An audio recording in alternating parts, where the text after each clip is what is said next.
Dalam sebuah operasi militer terbaru, pasukan dari Brigade Senapan Bermotor Gabungan ke-37 Rusia berhasil melaksanakan serangan langsung terhadap benteng pertahanan milik Angkatan Bersenjata Ukraina. Video yang dirilis menunjukkan jalan operasi. Pasukan Rusia bergerak secara diam-diam, mendekati posisi musuh dan menggunakan dua ranjau TM untuk meledakkan ruang istirahat yang menjadi bagian dari struktur pertahanan Ukraina.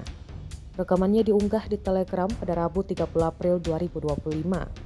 Setelah ledakan awal, granat dilempar ke arah posisi pasukan Ukraina yang kemudian dilanjutkan dengan serangan senjata ringan untuk menuntaskan operasi.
Download Tribun X sekarang, menghadirkan lokal menjadi Indonesia.